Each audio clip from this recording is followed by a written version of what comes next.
Come, stand. Just stand there. You are together. Yes, my husband. Your husband. Yes. Do you speak English? Little by little. A little. You speak Portuguese? Yes. And this. Yes. Do you speak English? Yes, a bit. I can speak. You can speak English? Yes. This is your wife? Yes, she's my wife. Where are you coming from? We are coming from Beira. From Beira. All the way from Beira. Can you touch your tummy? Touch your... Like this. Well, Mama, I need to deliver you. But... Ndianotaura Portuguese. Come. Munotaura Portuguese. Yeah, no taura. Shona munoinzwa ere? Bichana. Oh, but you can interpret to her. No, I want that gentleman. Come here. Munopezera makuzodaira. Skodera padus. Inindoda kuti muinterpret not to answer. You understand? So tell her, vaudze kuti zvanzi ndoda kuti ndikunamatirei nenyaya yemudumbu menyu. Just like that.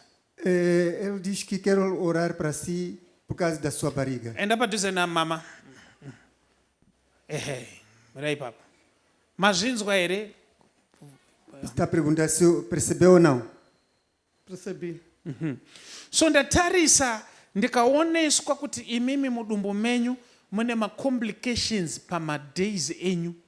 Eu vi na sua barriga há complicações por causa do seu tempo de período. Ndizvo ere? É verdade ou não? É verdade. Anzinyi? Ndizvo chaizvo. No ndatarisa inini makamboenda ere kuchipatara mukataurwa nyaya yema-fibroids. Se já foi no hospital e foi perguntado sobre a questão das suas dores que tem tido. Já. So ndoda kuti ndikubatsirei ndikapedza kukunamatirai muchatanga kuteera ma-days enyu zviri normal.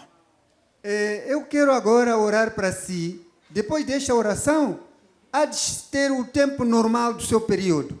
Amém. So ndatarisa izvozvi anonzi Elsa ndiani? Eu vi agora, quero saber quem é Elsa. Sou eu. Zvanzi ndini. Oh, kana tikati what's ozombro, something like that. Quando perguntar, eu zvanzi nditsekuru wangu. Ozobra. Anonzi Jose ndiani baba? It's my name. Now listen to this now. Ndakuda kukunamatirai kuti imimi muite normal. Quero orar para vocês para sentir-se bem. Sei ndaoneswa makore anokwana kuita 2. Why? Fui mostrado 2 anos. Zvinorevei sei ndaoneswa 2? Vabvunze. Quero saber o que significa esses 2 anos. 2 anos. Talvez de sofrimento, né? Ou de problema que tenho na barriga. Anzi? Zvanzi noona kuti ndimatambudziko endinayo endaita 2 years. Itai somoko. One hand. Father, release now. You are free. It's done and it's permanent.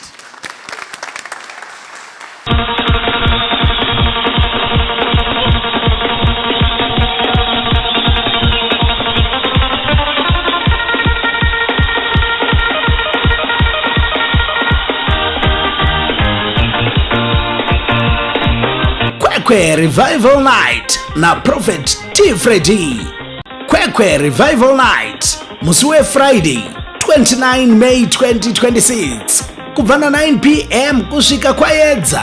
Ipungwe Friday 29 May 2026 KwekWe Sports Arena.445 off stand number 13119 Faraday Newtown KwekWe opposite Salmona Gardens ndo patinenge tiri.